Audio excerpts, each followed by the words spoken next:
की वडिलांची मालमत्ता जी आहे त्याच्यामध्ये मुलींना कसा हक्क मिळतो? की स्वकष्टार्जित प्रॉपर्टी असेल तर त्याच्यामध्ये कोणाला जन्मतः हक्क मिळत नाही. तुमचं नाव चेंज झालंय, तुमचे डॉक्युमेंट चेंज झालेत, सगळं चेंज झालं तरी तुम्हाला ते हक्क सेम आहेत, कारण तुम्ही वारसाच्या हक्कामध्ये आहेत. भावा बहिणींमध्ये वाद निर्माण व्हायला सुरुवात झालेली आहे. सोनं आणि भांडे त्याच्यामध्ये पण बहिणी हक्क मागायला येतात. नुसतं बोलणं आणि कोर्टात प्रत्यक्ष हे सगळे आरोप सिद्ध होणं यात खूप फरक असतो. बऱ्याच लोकांना असं ना की शेतीच्या कागदपत्रांमध्ये पण किंवा इंडेक्स 2 मध्ये पण मुलांची नावं घालायची आहेत आणि ते सगळं करायचं. मग तिथे काय वापरू शकतो? वारसा हक्क, लग्न, घटस्फोट, दत्तक घेणे या 4 ज्या महत्वाच्या गोष्टी आहेत ना, ह्याला प्रत्येकाच्या धर्माप्रमाणे कायदे वेगळे आहेत. मेहुणे मेहुणे आणि मेहुण्यांचे पाहुणे, पण हेच पाहुण्याची माहिती सांगत नाहीत, ती गोराबेज पॉडकास्टवर असतेच असते. नमस्कार मंडळी, मी ऋषिकेश. आजचा विषय तर मेहुण्यांचा नाही, आजचा विषय खास बहिणींचा आहे. थंबनेलून तुम्हाला हे कळलेलंच आहे. आणि आज आपल्यासोबत पुन्हा आहेत ॲडव्होकेट रोहित सर. नमस्कार रोहित सर. नमस्ते. गोराबेज पॉडकास्टमध्ये तुमचं पुन्हा एकदा खूप खूप स्वागत. थँक्यू. बेसिकली आपण एक रील टाकलं होतं आणि ज्याच्यामध्ये आपण चर्चा केली होती की वडिलांच्या प्रॉपर्टीमध्ये मुलींना कधी हक्क मिळतो, आणि त्यात खूप सारे प्रश्न विचारले होते आणि त्याच प्रश्नांच्या बेसिसवर आजचा आपण पॉडकास्ट कंडक्ट करणार. म्हणजे त्या रीलमधले जे काही प्रश्न तुम्ही विचारले होते किंवा त्या रील इंस्टाग्रामला पण खूप व्हायरल गेलं होतं, त्यातलेही काही प्रश्न आपण घेतलेले आहेत आणि ते सगळे प्रश्न आज डिस्कस करणार आहोत. मग असा काही वेगळा टॉपिक नाही किंवा वेगळे नाहीत, जे काही स्टडी फॅक्ट क्वेश्चन्स आहेत त्याच्यावरच बोलायचं आहे. पण सुरुवात करतानाच मला जाणून घ्यायला आवडेल की वडिलांची मालमत्ता जी आहे त्याच्यामध्ये मुलींना कसा हक्क मिळतो? सर्वात प्रथम मी गोळाबेरीजचं परत आभार मानतो आणि मी म्हणेन प्रेक्षकांचे पण आभार मानतो की त्यांनी अतिशय जिव्हाळ्याने प्रश्न विचारले. आणि खरंच सगळ्या लोकांना प्रश्नांची उत्तरं देता येणं अवघड असतं. त्यामुळे तुम्ही परत एकदा मला बोलवलं आणि आपण त्याच्याबद्दल मी आपले आभार मानतो. आता तुमचा जो प्रश्न आहे की वडिलांच्या प्रॉपर्टीत मुलींचा हक्क, तर इथे मी नमूद करू शकतो की आपल्याकडे प्रॉपर्टी 2 प्रकारचे आपण म्हणू, वडिलोपार्जित आणि वडिलार्जित. ओके. वडिलार्जित म्हणजे वडिलांनी स्वतः कमावलेली स्वकष्टार्जित प्रॉपर्टी. वडील म्हणजे कोणीही जी स्वतः कमवतो त्याला आपण स्वकष्टार्जित म्हणतो. वडिलोपार्जित म्हणजे आपण म्हणतो 3 पिढ्यावरनं चालत आलेली प्रॉपर्टी. ओके. तर तुम्ही विचारलात की मुलींना जो हक्क, किंवा बऱ्याच लोकांनी प्रश्न विचारला की वडिलांच्या हिस्स्यामध्ये आम्हाला हिस्सा मिळेल की नाही वडिलांच्या प्रॉपर्टीमध्ये. तर बेसिकली जर वडील किंवा आई फॉर दॅट मॅटर जर त्यांची स्वकष्टार्जित प्रॉपर्टी असेल तर ते जिवंत असताना त्यांच्या प्रॉपर्टीमध्ये ते सोडून कोणालाच हक्क नसतो. ओके ना, म्हणजे वडील असतील तर वडिलांच्या प्रॉपर्टी स्वकष्टार्जित प्रॉपर्टीमध्ये ना आईला असतो, ना मुलाला असतो, ना मुलीला असतो. सेम आईच्या प्रॉपर्टीमध्ये. आता आपल्याकडे प्रॉपर्टीची डिव्हिजन कशी होते की जर माणूस मृत्यूपत्र न करता मयत झाला तर वारसा हक्क लागू होतो. बरोबर. मृत्यूपत्र केला असेल तर मृत्यूपत्राप्रमाणे प्रॉपर्टीचं डिस्ट्रीब्युशन होतं. Okay correct. तर आता वडिलांच्या मिळकतीमध्ये समजा वडिलांनी जर विल केलं नसेल, म्हणजे वडिलांचे वारस कोण होतील, पुरुषांचे, म्हणजे की सेक्शन 8 प्रमाणे बायको, मुलं, आई, मुलगा आधी गेला असेल, मुलगा मुलगी तर नातवंड असतील तर ती, ओके, आणि आणि विधवा सून हे क्लास 1 एअरमध्ये येतात. त्यामुळे वडिलांनी जर विल केलं नसेल तर ह्या सगळ्यांना समान हक्क मिळतो. आणि ही तरतूद 1956 सालचा जेव्हा हिंदू वारसा कायदा आला तेव्हापासनं, किंवा मी रादर त्याच्या आधीपासनं 1953 सालचं सुप्रीम कोर्टचं जजमेंट आहे या बाबतीत की स्वकष्टार्जित प्रॉपर्टी असेल तर त्याच्यामध्ये कोणाला जन्मतः हक्क मिळत नाही. नक्कीच. ओके, म्हणजे हे खूप नमूद करण्यासारखे, अधोरेखित करण्यासारखे लोकांनी की ती जर पिढ्यानं पिढ्या चालत आलेली असेल तर मी बी तुम्हाला हक्क आहे, पण स्वकष्टाचे असेल तर त्याच्यात हक्क नाही आहे. जो जेव्हा बाबा देतील तेव्हाच तो मिळणार आहे. आणि हे मुलासाठी पण आहे, मुलगा आणि मुलगी इथे भेद नाही, इथे भेद नाही. आणि हा 56 सालीच केलेला कायदा आहे. ओके. त्याच्यानंतर मागच्या वेळेस आपण एक तारीख घेतली होती 31/12/4. त्या तारखेवर खूप सारे प्रश्न आलेत, म्हणजे नेमकं काय आहे? ॲक्च्युली ती तारीख 20/12/4 आहे. तर कसं झालं, 2005 साली हिंदू वारसा कायद्यामध्ये अमेंडमेंट आले आणि ज्याच्यामध्ये मुलींना वडिलोपार्जित मिळकतीमध्ये मुलांप्रमाणे समान हक्क दिला गेला. ओके. आता ही अमेंडमेंट आल्यावर ही अमेंडमेंट रिट्रॉस्पेक्टिव्ह धरायची का प्रॉस्पेक्टिव्ह, म्हणजे ह्या दुरुस्तीचा अंमल त्या दुरुस्तीच्या तारखेच्या पूर्वी असलेल्या प्रकरणांना द्यायचा का त्या दुरुस्तीच्या नंतरच ज्या उद्भवणाऱ्या प्रकरणांना द्यायचा, असा प्रश्न साहजिकच निर्माण झाला. बरोबर. तर याच्यावर खूपशी उलटसुलट निकाल यायला लागले, म्हणजे माननीय उच्च न्यायालयाचे, माननीय सर्वोच्च न्यायालयाचे. आता ही तरतूद काय आहे की 9 सप्टेंबर 2005 या तारखेनंतर जर म्हणजे त्याची आपण सोप्या भाषेत असं म्हणू की 9 सप्टेंबर 2005 ही तारीख मुकरर केली गेली. त्या दिवशीपासून ही दुरुस्ती अंमलात आली. ओके.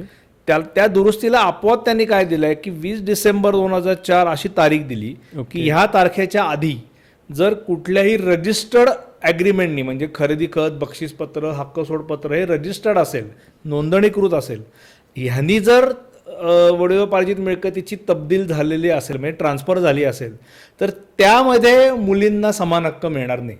ओके. याच्यामध्ये अजून एक त्यांनी दिले की वाटप पत्र म्हणजे रजिस्टर्ड वाटप पत्र झालं असेल किंवा कोर्टाच्या आदेशाने वाटप झालं असेल 20 डिसेंबर 2004 ह्या तारखेच्या पूर्वी तर ते आता रिओपन करता येत नाही. पण ते जर झालं नसेल तर मग ह्या अमेंडमेंट प्रमाणे आता जे सर्वोच्च न्यायालयाचा निकाल आहे, सध्याचा जो लागू निकाल आहे त्याच्याप्रमाणे मुलीचा जन्म कधीही होऊ देत, त्या तारखेच्या दिवशी वडील जिवंत असू देत नसू देत, मुलींना आता वडिलोपार्जित मिळकतीमध्ये समान हक्क मिळालेला आहे. ओके. खरं तर ह्या जे 2019 साली जजमेंट आलं 3 जजेस बेंचचं, त्याच्या आधी प्रकाश वर्सेस फुलवती नावाचा एक सुप्रीम कोर्टचा निर्णय होता. तो माझ्या दृष्टीने इन माय पर्सनल ओपिनियन अतिशय योग्य निर्णय होता.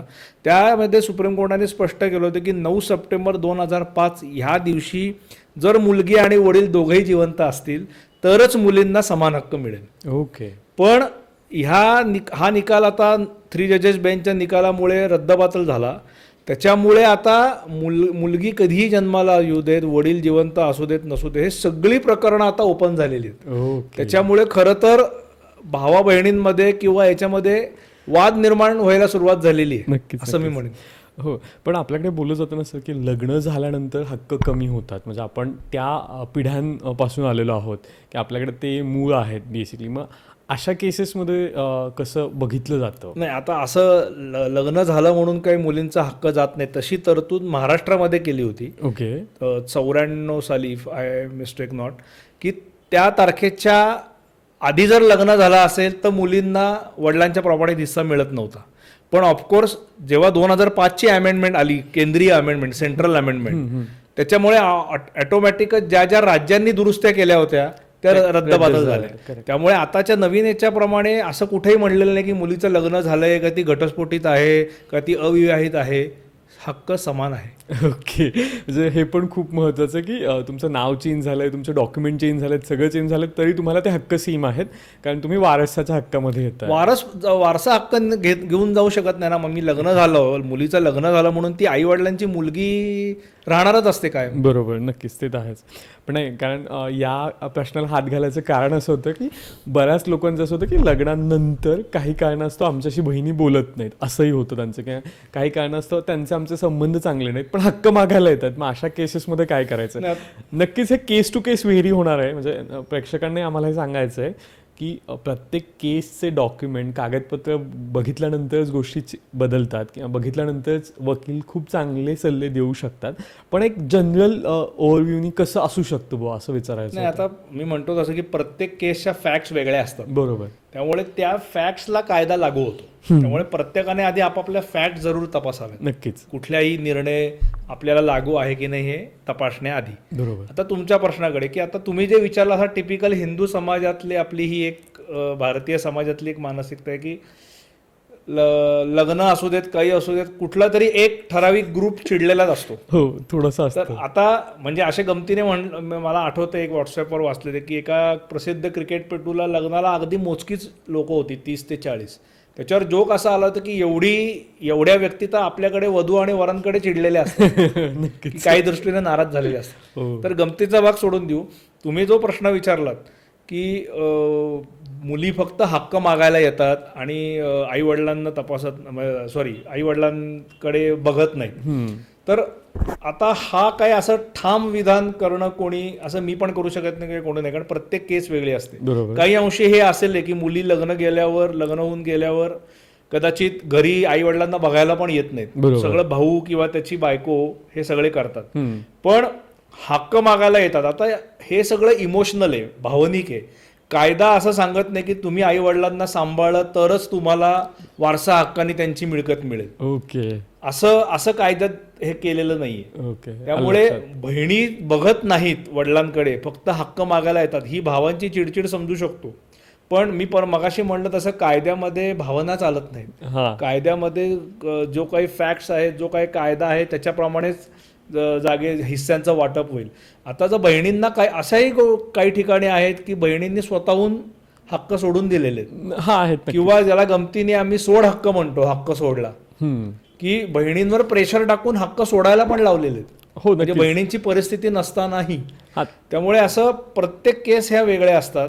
म्हणजे बरेच वेळेला कॉमेंट्समध्ये मागच्या वेळेला खूप लोकांनी असं म्हणलं होतं की नुसता हक्क हवाय, जबाबदारी नको का घ्यायला. Correct. हे अगदी बरोबर आहे. शेवटी आई वडील हे प्रत्येकाचे पण ही ज्याचं त्यांनी समजून घेतलं पाहिजे. नक्कीच नक्कीच सर. पण मग जर एखाद्याला असं वाटलं की याच्या अगेन्स्ट अमिटमेंट करायची किंवा केस करायची तर ते करू शकतात का? कारण काही काही बघतो आपण की आईवडील ॲक्च्युली खूप हॉस्पिटलाइज असतात आणि खूप मोठी बिलं असतात किंवा बऱ्याचशा गोष्टी असतात आणि नंतर मग प्रॉपर्टीचे वाद होतात. आणि जसं तुम्ही म्हणालात तसं की भावानी बऱ्याचशा गोष्टी केलेल्या आहेत हॉस्पिटलायझेशनमध्ये, पण प्रॉपर्टीच्या वादात मग बहिणी येतात. मग अशा वेळेस जर एखाद्या पुरुषाला एखाद्या भावाला काही केस करायचे असेल तर ते करू शकतात का अगेन्स्ट ऑफ दिस? आता हे कसं आहे, हा वैयक्तिक खर्च वेगळा Okay. आणि मिळकतीतला हक्क वेगळा. शेवटी कोर्टात मी परत सांगतो की कोर्टात अतिशय काटेकोरपणे कायदा बघितला जातो. ओके. त्यामुळे इमोशनली वडिलांचा खर्च मी केला म्हणून बहिणींनी हक्क मागू नये असं भावांना वाटत असलं तरी कायद्यात हा डिफेन्स टिकणार नाही. हां. हे कधी होईल? मिळकतीवर मी खर्च केलेला आहे, ओके. मी टॅक्स भरतोय, दुरुस्ती केली आहे, तर जसं तुला मिळकतीत हक्क पाहिजे तुझ्या त्या हक्काच्या प्रपोर्शनेटमध्ये तू खर्चामधला पण भार उचल, हे कायद्यात वाटपाच्या दाव्यात म्हणलं जातं. ओके. पण आई वडिलांचा खर्च तशी जबाबदारी मग कायद्याने पोरावर पण आहे ना की आई वडिलांचं बघावं. नक्कीच. पण कोर्टात बहिणीने खर्च केला नाही म्हणून तिला हक्क देऊ नका असं टिकणार नाही. ओके. पण आता बऱ्याच असं पण तुम्ही म्हणालात तसं की फसवून पण सह्या घेतल्या जातात आणि हे मुलांना कळतं कधीतरी. मग त्याच्यानंतर पुन्हा मुलं बहिणींची म्हणजे बहिणींची मुलं हक्क मागायला जातात. मग अशा केसेसमध्ये ते लागू होतं का? कारण ऑलरेडी सही दिलेली असते.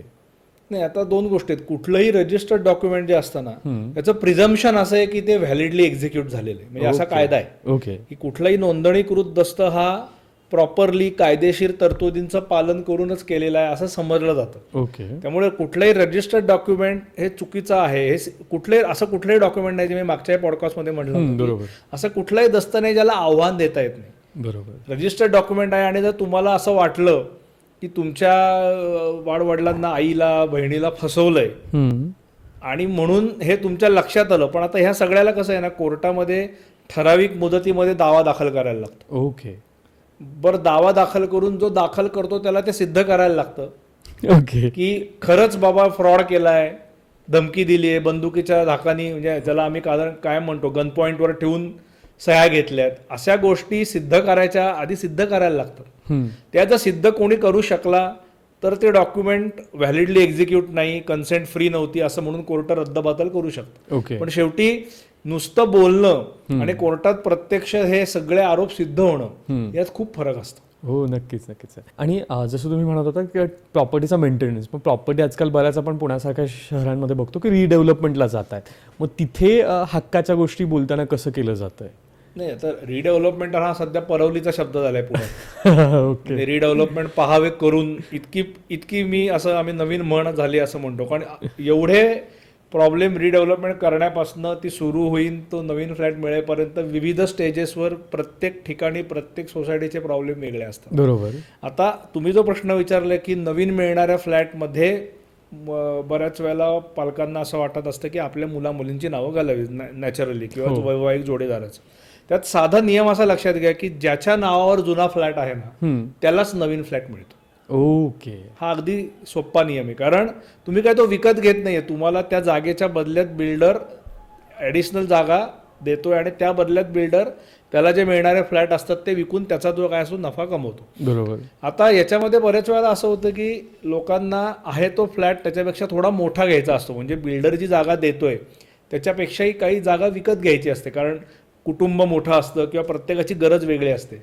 तर आत्ता आपण जर बघितलं तर जे लोक आत्ता 60-70ला आलेले, ज्यांनी त्यांच्या वेळेला कष्टाने घेतलेला फ्लॅट होता त्याचा आता चीज व्हायची वेळ आलेली. नक्कीच. पण त्यांना जर आता मोठा फ्लॅट घ्यायचा तर त्यांच्या वयामुळे 60-70ला जनरली बँका लोन नाही देत देत. नाहीत किंवा त्यांची एंटरटेनमेंट कमी होते. बरोबर. अशा वेळेला त्यांची मुलं जी आता कमावते असतात त्यांना लोन मिळू शकतं. पण त्यांना लोन मिळण्यासाठी, आत्ता लोन मिळण्यासाठी बँका म्हणतात तुला हक्क, तुझं नाव दाखव प्रॉपर्टी. बरोबर. मग अशा वेळेला आम्ही काय सांगतो की आत्ता तुम्ही तुमचा ठराविक हिस्सा बक्षीसपत्राने तुमच्या मुलामुलींना किंवा वैवाहिक साथीदाराला दिलात की त्या वैवाहिक जोडीदाराचं किंवा पोरापोरींचं नाव जुन्या फ्लॅटच्या इंडेक्स 2 वर येईल. ओके. आणि मग नवीन जो फ्लॅट तुम्हाला मिळणार आहे त्याच्यावर पण त्यांचं नाव येईल. आणि जर जादा जागा घ्यायची असेल तर त्यावेळेला लोनची एंटरटेनमेंट पण त्यांची मिळेल. त्यामुळे जर असं ज्या पालकांना वाटते की नवीन फ्लॅटवर मुलांची नावं आत्ताच यावीत तर त्यांना आत्ता बक्षीसपत्र करण्याचा स्कोप आहे. बक्षीसपत्राला मी मागच्या आपल्या पॉडकास्टमध्ये सांगितलेलं आहे की हे विदाऊट कन्सिडरेशन असतं. बरोबर. त्यामुळे त्याला स्टॅम्प ड्युटी कमी भरायला लागते. कमी इन द सेन्स की आत्ता जर तुमचा फ्लॅट छोटा असतो त्याच्या रेडी रेकनर रेट प्रमाणे तुम्हाला स्टॅम्प ड्युटी भरायला लागते. म्हणजे जरी 500 रुपये आपल्या स्टॅम्प पॅकमध्ये लिहिलं असलं तरी पुण्यासारख्या ठिकाणी 2%, 3% जे काही ॲज ॲप्लिकेबल ही मेट्रो सरचार्ज LBT असे स्टॅम्प ड्युटी घेतली जाते. पण तरीही मी म्हणेन की हा स्टॅम्प ड्युटीचा काय 1,00,000-2 लाख रुपयाचा खर्च येत असेल साधारण. तेवढ्या पैशात आज तुम्ही तेवढी प्रॉपर्टी त्या पोरांनी विकत घेतल्यासारखी होते, म्हणजे त्याच्या नावावर होते. एवढं स्वस्त आज एवढ्या स्वस्त्या किमतीत कुठलीच मिळकत मिळत नाही. 2 व्हीलर सुद्धा आपल्याला कशी बशी येईल. तर हा एक ऑप्शन पालकांकडे आहे. पण केवळ डायरेक्ट नवीन फ्लॅट हा मुलांच्या नावाने होऊ शकत नाही. असं जर केलं कोणी तर ते माझ्या दृष्टीने इम्परफेक्ट टायटल होईल. ओके. पण मग सर आता इंडेक्स 2चा तुम्ही मुद्दा घेतलाच आहे तर बऱ्याच लोकांना असं ना की शेतीच्या कागदपत्रांमध्ये पण किंवा इंडेक्स 2 मध्ये पण मुलांची नावं घालायची आहेत आणि ते सगळं करायचं. मग तिथे काय वापरू शकतो? जसं इथे बक्षीसपत्र बोललात तुम्ही, मग तिथे काय ऑप्शन्स आहेत का? इंडेक्स 2 वर नाव घालणे हा प्रश्न आम्हाला सतत लोक विचारतात. ओके. की सर मला इंडेक्स 2 मध्ये माझ्या मुलाचं नाव घालायचंय, बायकोचं नाव घालायचं. तर इंडेक्स 2 म्हणजे काय आहे? तर हा रजिस्ट्रेशन ऍक्ट मध्ये काय सांगितलंय की जेव्हा एखादा दस्त रजिस्टर्ड होतो, मग ह्याला मी याच्या थोडा अलीकडे येतो की इंडियन रजिस्ट्रेशन ऍक्ट हा 1908 सालचा कायदा आहे. त्या कायद्याप्रमाणे काय सांगितलं की 100 रुपयापेक्षा जास्त किमतीची जर प्रॉपर्टी ट्रान्सफर करायची असेल, प्रॉपर्टी ट्रान्सफर करणे म्हणजे काय? प्रॉपर्टीतला मालकी हक्क किंवा इंटरेस्ट ज्याला आपण म्हणतो तो ट्रान्सफर करणे. तो कुठल्या प्रकारे होतो? खरेदी खत, हक्क सोडपत्र, बक्षीसपत्र किंवा बँकांच्या बाबतीत मॉर्गेज किंवा जास्त आपण 999 वर्ष आले की लॉंग लीज म्हणतो, अशा ठिकाणी प्रॉपर्टीतला हक्क ट्रान्सफर होतो. ह्या सगळ्याला कंपल्सरी डॉक्युमेंट रजिस्टर्ड करायला लागतं. म्हणजे 100 रुपयापेक्षा जास्त किमतीच्याच आता ऑफकोर्स मिळकत 1908 साली सुद्धा त्यांनी 100 रुपये ठरलं होतं, ते आजही तसंच लागू आहे. तर हे अशी जेव्हा डॉक्युमेंट रजिस्टर्ड होतात तेव्हा त्याचा इंडेक्स 2 तयार होतो. आणि इंडेक्स 2 हा मालकी हक्काचा दाखला किंवा पुरावा म्हणून समजला जातो. आता असा इंडेक्स 2 मध्ये जर नाव घालायचं असेल तर नॅचरल तुम्हाला कुठला तरी दुसरा दस्त करायला पाहिजे. Index 2 is a bye product of registered document. So तुम्हाला जर इंडेक्स 2 हवा असेल तर तुम्हाला कुठलं तरी डॉक्युमेंट, हे मी जे मगाशी सांगितलं बक्षीसपत्र, खरेदी खत, हक्क सोडपत्र, हे रजिस्टर्ड करायला लागतात. रजिस्टर्ड केल्याशिवाय आपला मिळकतीतला हक्क जात नाही. ओके. याला अपवाद 2च आहेत की मृत्यूपत्र, जे कायद्याने कंपल्सरी रजिस्ट्रेबल नाहीये, पण प्रॅक्टिकली आम्ही सांगतो ते जरूर करा, जरी त्याला स्टॅम्प ड्युटी नसली तरी, कारण पुढचे तुमचे वारसांचे त्रास वाचतात.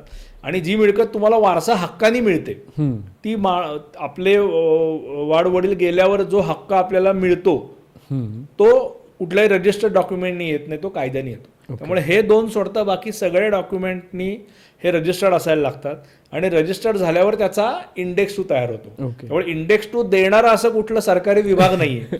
तुम्हाला जर इंडेक्स 2 हवा असेल, याचा अर्थ तुम्हाला मिळकतीतला हक्क द्यायचा असेल किंवा घ्यायचा असेल तर ते डॉक्युमेंट रजिस्टर्ड करणं गरजेचं आहे, तरच त्याचा इंडेक्स 2 तयार होतो. सर आत्ता आपण बोललो की हक्क म्हणजे मिळकतीवर आहेत, पण इन केस मध्यंतरी असा एक प्रश्नही होता कमेंटमध्ये की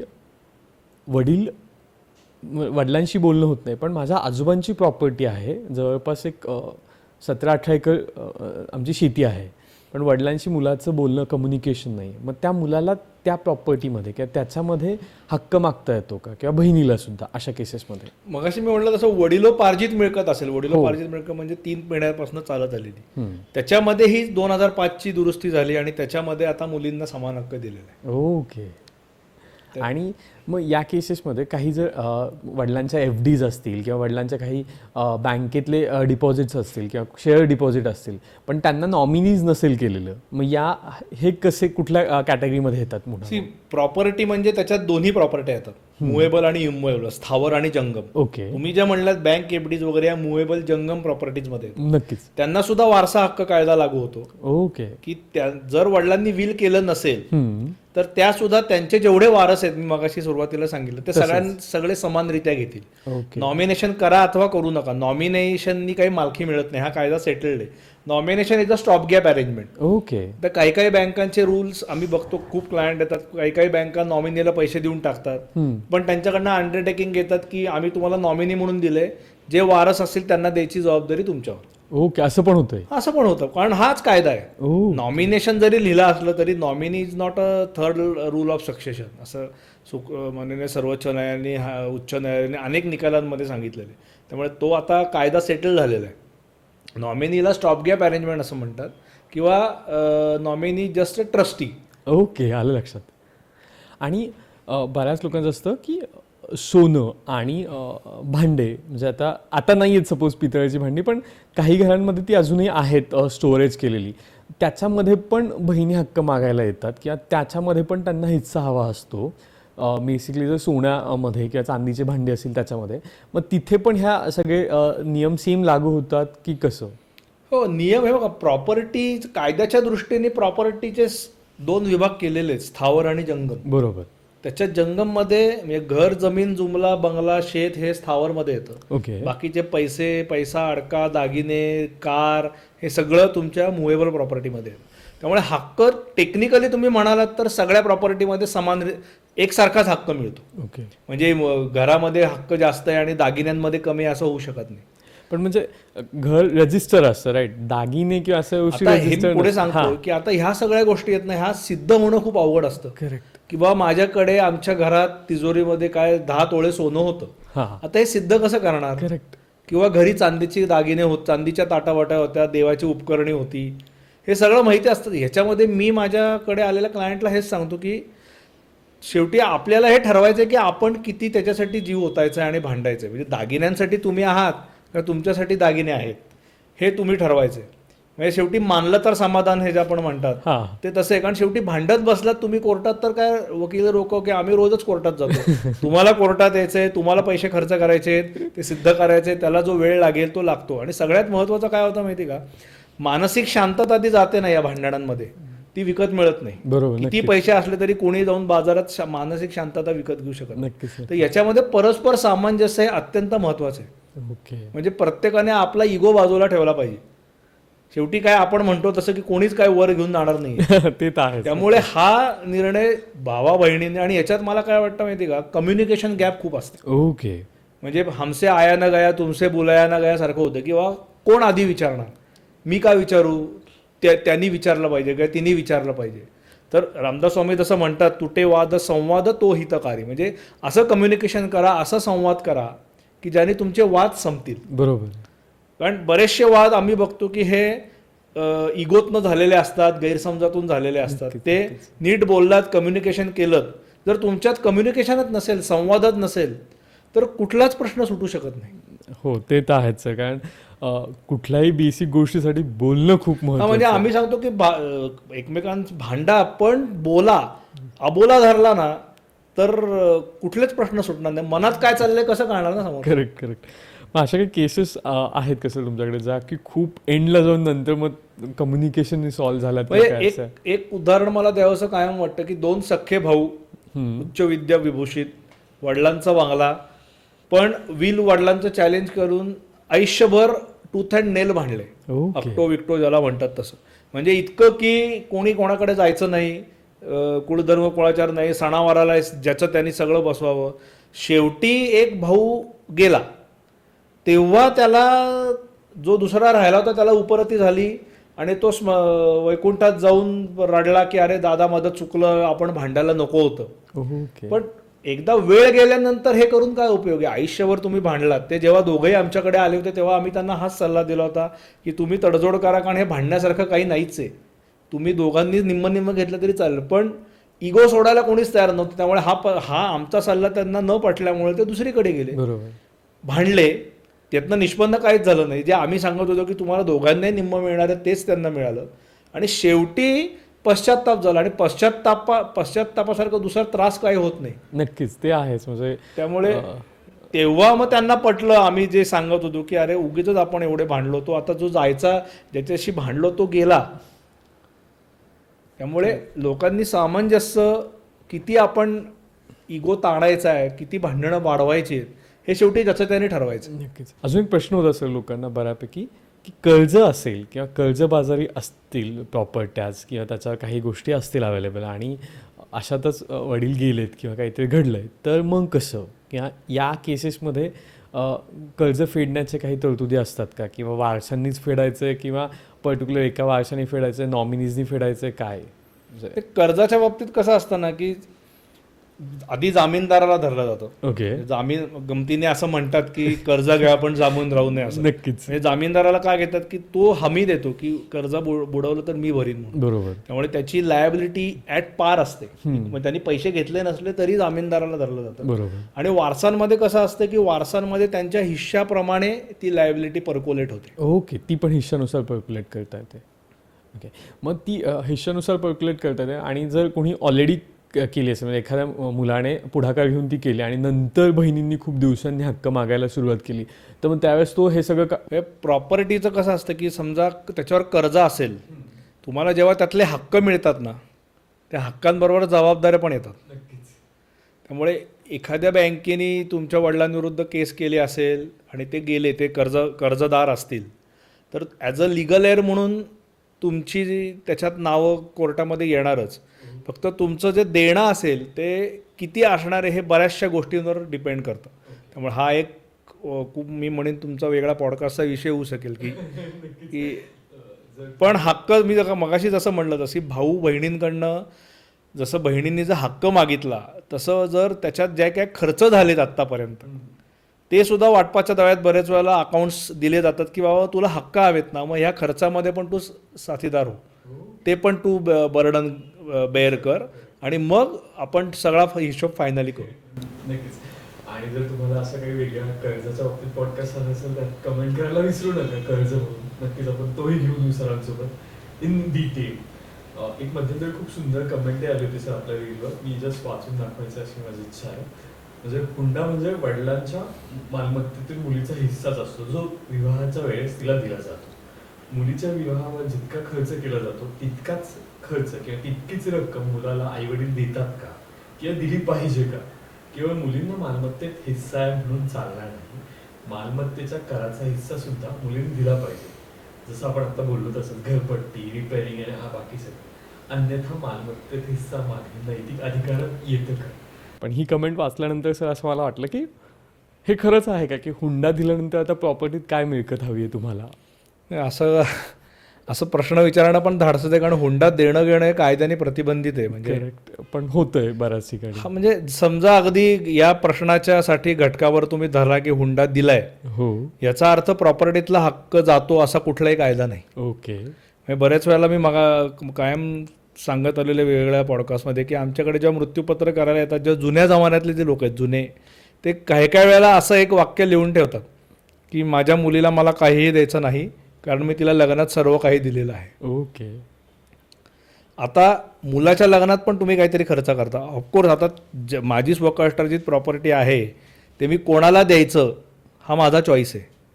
त्यामुळे असं वाक्य लिहितात. म्हणजे आम्ही मृत्यूपत्रामध्ये हे लिहायला सांगतो की एखाद्याला का द्यायचं आहे त्याच्यापेक्षा एखाद्याला का नाही द्यायचं हे मात्र तुम्ही जरूर लिहा. म्हणजे हा थोडा विषयांतर आहे तरी मी सांगतो, कारण बरेच वेळेला कसं असतं ना, प्रत्येक घरातली केस वेगळी असते, प्रत्येकाचे अंडर करंट्स वेगळे असतात. नक्कीच. अशा काही घटना घडलेल्या असतात किंवा काहीतरी गोष्टी अशा होतात की तुमची ती व्यक्ती जवळची असते पण तिला तुम्हाला काही द्यायचं नसतं. म्हणजे तुमचा तो वारस असतो जवळचा. काय म्हणजे अगदी सोप्या शब्दात की तुमचं मुलगा मुलगी किंवा तुमचा वैवाहिक जोडीदार हेच कोणीतरी असतात. बरोबर. पण असे काही ते विचित्र वागतात किंवा अशा काही घटना घडतात की तुमचं त्यांच्याबरोबर बद्दलचं जे प्रेम असतं, बॉन्डिंग असतं ते संपतं आणि तुम्हाला असं वाटतं की ह्या व्यक्तीला माझ्या मिळकतीमध्ये एक दमडीसुद्धा मिळू नये.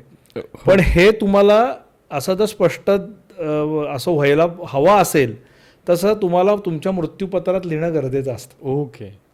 तुम्ही जर तसं लिहिलं नाहीत तर वारसा हक्काप्रमाणे तुमची व्यक्ती कितीही नावडती असली पण तुमची वारस असली तरी ती समान हिस्सा घेऊन जाईल. नक्कीच नक्कीच. त्यामुळे जर असं काही असेल, असं खूप वेळेला होतं की मुलं अगदी वाईट वागतात, वैरासारखी ट्रीटमेंट देतात, आईवडिलांकडे बघत नाहीत, पण मिळकतीवर डोळा असतो. तर अशा वेळेला मग हे लिहिलं तर पुढे जाऊन त्रास होत नाही. ओके. पण मग सर ती एक जी लाईन लिहिलेली असेल सपोज कोणी हुंड्याच्या बाबतीतली मृत्यूपत्रामध्ये, मग त्याच्यावर बहिणी नंतर दावा करू शकतात का? नाही, मृत्यूपत्रात जर लिहिलं असेल की मला मुलीला काही द्यायचं नाही आहे कारण मी तिला लग्नात सगळं काही दिलेलं आहे, तर लग्नात दिलं याचा अर्थ ते काही हुंडा होत नाही. हां. हुंडा हा शब्द हा खूप वेगळा विषय आहे. पण जर विल केला असेल तर मला प्रॉपर्टीत हिस्सा दिला नाही म्हणून ते जे मी चॅलेंज केवळ त्या कारणाने चॅलेंज देऊ शकत नाही. म्हणजे विलचे डेफिनेशन काय आहे की will is made to go by to the normal line of succession. Okay. म्हणजे अदरवाईज जे तुम्हाला वारसा हक्काने मिळालं असतं ते मिळू नये म्हणून जी आपण बऱ्याच वेळेला विल करतो की माझ्या वारसांना काय मी विल केलं नाही तर वारसा हक्काप्रमाणे जे आहे ते मिळणारच आहे. पण मला त्यांना न मिळून देता मला कोणाला तरी दुसऱ्या व्यक्तीला द्यायचंय किंवा एका व्यक्तीला जास्त द्यायचंय, अशा वेळेला विल केलं जातं. त्यामुळे बरेच वेळेला विल चॅलेंज करण्यामध्ये हेच कारण असतं की हे विल खोटं आहे कारण सगळं भावालाच दिलंय किंवा बहिणीलाच दिलंय. ओके. पण विल असं मला मिळालं नाही म्हणून केवळ चॅलेंज नाही करतायत. तुम्हाला विल चॅलेंज करायला सिद्ध करायला लागतं की ज्यांनी विल केलं त्याची मानसिक स्थिती नीट नव्हती, त्याला फसवून विल करून घेतलं. ओके. किंवा ती मिळकत मृत्यूपत्राने द्यायचाच त्याला अधिकार नव्हता. कारण कायदा काय, you cannot give what you don't have. Right. मृत्यूपत्राने तुम्ही फक्त स्वकष्टार्जित मिळकतीतला हक्क देऊ शकता किंवा हिंदू वारसा कायदा सेक्शन 30 प्रमाणे वडिलोपार्जित मिळकतीमधला तुमचा अविभक्त हिस्सा देऊ शकता. ओके. बाकी कुठलंही मिळकत तुम्ही देऊ शकत नाही. म्हणजे बरेच वेळेला असं होतं की नवरा बायकोंच्या नावावर प्रॉपर्टी असते आणि आम्ही असंही बघितलं की नवरा त्याच्या विलनी 100% प्रॉपर्टी देऊन टाकतो. आता हा मगाशी आपण इंडेक्स 2चा जो बोललो की इंडेक्स 2वर जेवढ्या लोकांची नावं येतात ना ते सगळे समान हिस्सेदार असतात मालकी, अनलेस तुम्ही ॲग्रीमेंटमध्येच लिहिलंय, नमूद नाही केलं की याची हिस्सेवारी इतकी असेल. 99% असं नमूद केलं जात नाही. त्यामुळे जेवढी नावं तेवढे समान हिस्से असतात. त्यामुळे बऱ्याच वेळेला नवरा बायकोंच्या दोघांच्या नावावर फ्लॅट असतात. ती नावं पहिली असो किंवा दुसरी असो यांनी काही फरक पडत नाही कायद्याने, ते समानच असतात. त्यामुळे नवरा विल करताना किंवा बायको विल करताना तिचा किंवा त्याचा अविभक्त हिस्सा विलनी देऊ शकते. 100% केवळ वैवाहिक जोडीदार म्हणून मला हा हक्क आलेला नाहीये की मी माझ्या बायकोचाही दुसऱ्याला देऊन टाकेन. ओके. पण आता सर तुम्ही बोललात की किंवा मगाशी बोलला होतात की हिंदू धर्माप्रमाणे मग बाकीच्या धर्मांनुसार गोष्टी वेगळ्या होतात का, किंवा तिथे बाकीच्या गोष्टी वेगळ्या असतात का या कायद्यांमध्ये, ॲटलिस्ट वारसा हक्क? आपल्याकडे कसं आहे ना की वारसा हक्क, लग्न, घटस्फोट, दत्तक घेणे ह्या 4 ज्या महत्त्वाच्या गोष्टी आहेत ना ह्याला प्रत्येकाच्या धर्माप्रमाणे कायदे वेगळे आहेत. ओके. बाकी सर्व धर्मियांना बाकीचे सगळे कायदे सारख्या पद्धतीने लागू होतात. ओके. पण लग्न, घटस्फोट, वारसा हक्क आणि हिंदू धर्मामध्ये दत्तक घेण्याची जी आहेत हे सगळे सोडता बाकी सगळे कायदे हे सेम आहेत. म्हणून जो समान नागरी कायदा आणा हे जे चालू आहे, ज्याची तरतूद आपल्या राज्यघटनेमध्ये जेव्हा राज्यघटना केली तेव्हापासून आहे की समान नागरी कायदा आणा. समान नागरी हा कायदा आणल्याने काय होणार आहे की हे जे वारसा हक्क, लग्न याला जे वेगवेगळे कायदे वेगवेगळ्या धर्मियांना त्यांना लागू आहेत ते सगळे समान लेवलवर येतील. समान नागरी कायद्याचा बऱ्याच वेळा लोकांच्या मनात गैरसमज आहे की समान नागरी कायदा आलं की आमचं रिझर्वेशन जाईल किंवा आरक्षण संपेल. समान नागरी कायद्याचा आरक्षणाचा अर्थार्थी संबंध नाही. ओके. ते फक्त वारसा हक्क, लग्न आणि घटस्फोट याच्या करताच.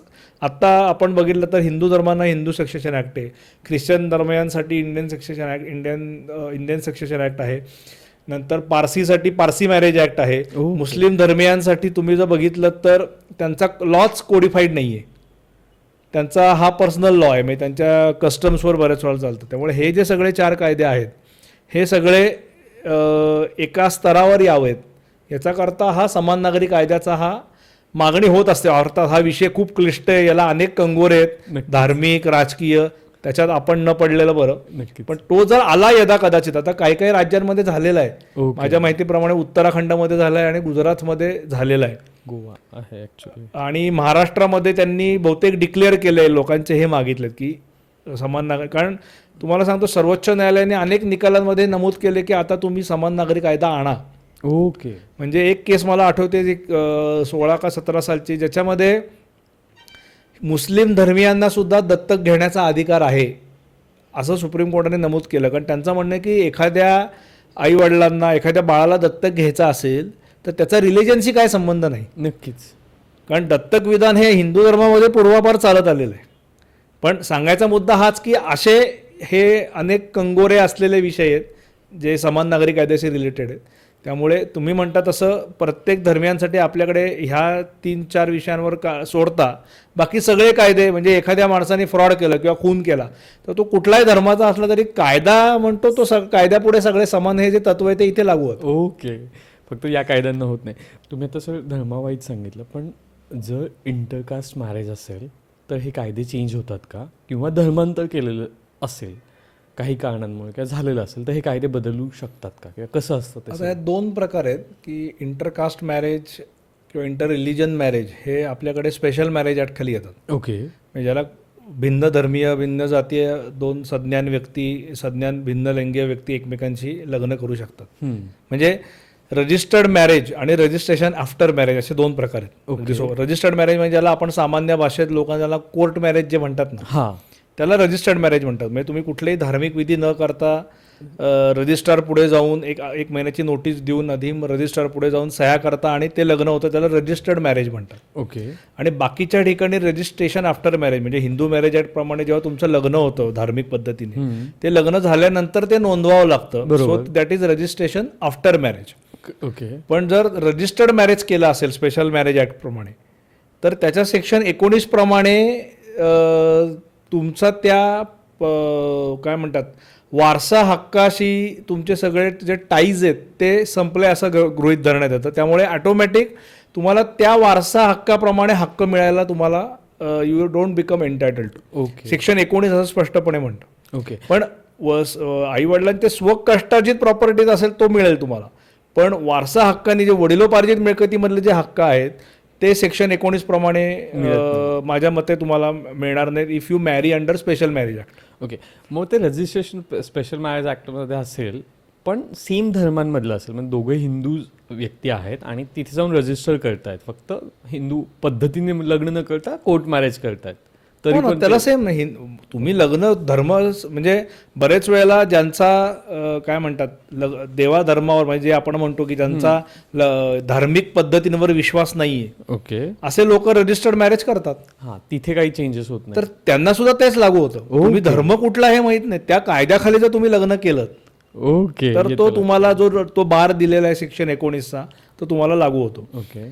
दुसरा मुद्दा तुम्ही विचारलात की धर्मच बदलला. आता आपण हिंदू वारसा कायद्याचं उदाहरण घेऊ की त्या कायद्याच्या नावातच आहे की हा कायदा हिंदूंना लागू होतो. ओके. सो एखाद्या व्यक्तीने जर धर्मांतर केलं, धर्मांतर करायला काय आपल्याकडे बंदी नाही, प्रोव्हायडेड दॅट इज व्हॅलिड म्हणजे out of free consent. Correct. तर ते जर केलं तर section 26 of Hindu succession act काय म्हणतो की जो धर्मांतर करतो, जो हिंदू धर्म सोडून जातो, त्याच्या वारसांना पुढे त्याला होणाऱ्या मुलाबाळांना आधीच्या प्रॉपर्टीमध्ये वडिलोपार्जित मिळकतीमध्ये हिस्सा मिळत नाही. Okay. They become debarred from getting that right. So section 26 हा तुम्ही धर्म बदलला तर होतो आणि 19 स्पेशल मॅरेज ऍक्टचा हा तुम्ही त्या कायद्याखाली लग्न केलं तर होतं. असे 2 हे बार आहेत.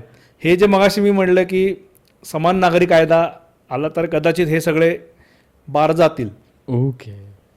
म्हणजे तिथेही गोष्टी आहेत थोड्याशा ट्रिकी. मला वाटतं त्यावेळेस पण तुम्ही वकिलांचा सल्ला घेतला पाहिजे आणि या गोष्टी समजून घेऊन पुढची पावलं उचलली मग शेवटी स्वकष्टाची मिळकत जर असेल माझी तर ते, आणि जर वडिलांनी विल करून जरी भलं मुलांनी त्यांच्या रजिस्टर्ड मॅरेज केलं असलं आणि विलनी जर दिलं तर they are of course entitled to. Correct. हे आपण जो वारसा हक्काने येणारी जी प्रॉपर्टी त्याच्याबद्दल आपण बोलू. नक्कीच नक्कीच.